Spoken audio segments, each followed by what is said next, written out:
Tugas video tentang teknologi pendidikan. Daftar isi yang pertama pengertian, unsur-unsur, landasan, tokoh-tokoh, dan asas-asas. Sebelum masuk ke topik, perkenalkan nama saya Stefania Octavi Sambe.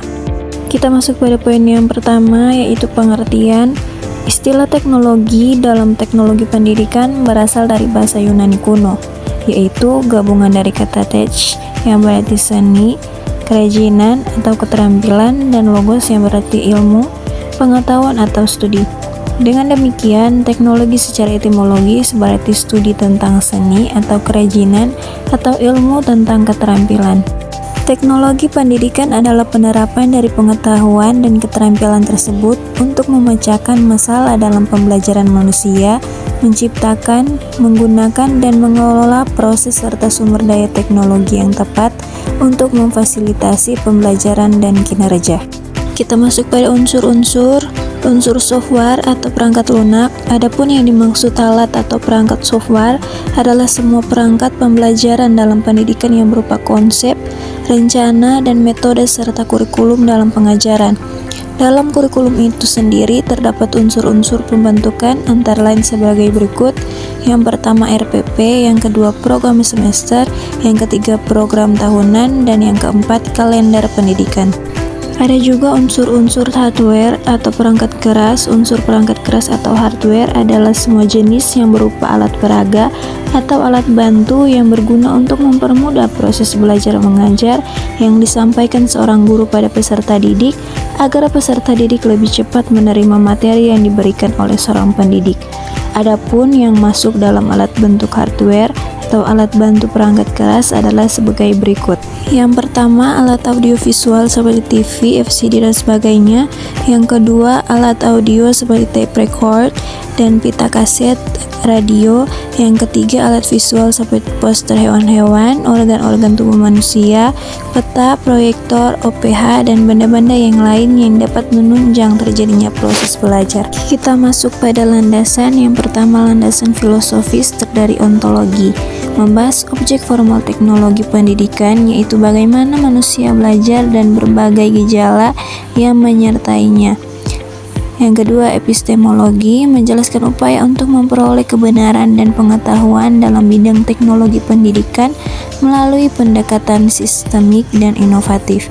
Yang ketiga, aksiologi, menentukan nilai-nilai dan kegunaan teknologi pendidikan dalam meningkatkan kinerja belajar serta mencapai tujuan pendidikan. Yang kedua, landasan sosiologis, memahami gaya belajar peserta didik, misalnya auditori, visual, dan kinestetik, menyesuaikan fasilitas belajar agar sejalan dengan gaya belajar peserta didik untuk menciptakan pembelajaran yang lebih efektif, efisien, dan menarik, menekankan pendekatan sistematis dan pemanfaatan berbagai sumber belajar untuk memfasilitasi pembelajaran.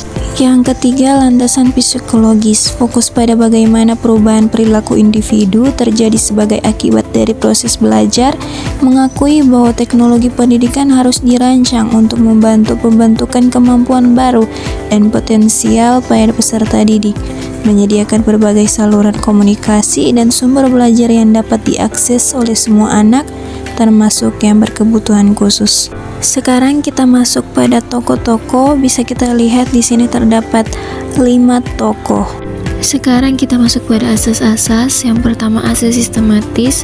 Pembelajaran harus dirancang dan dilaksanakan secara sistematis, mengikuti langkah-langkah yang terencana, mulai dari analisis kebutuhan, perancangan, pengembangan, implementasi, hingga evaluasi.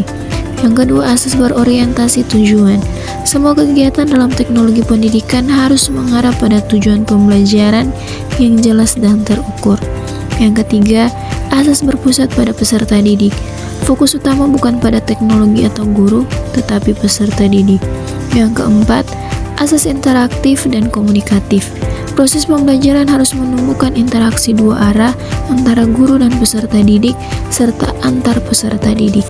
Yang kelima, asas efektivitas dan efisiensi.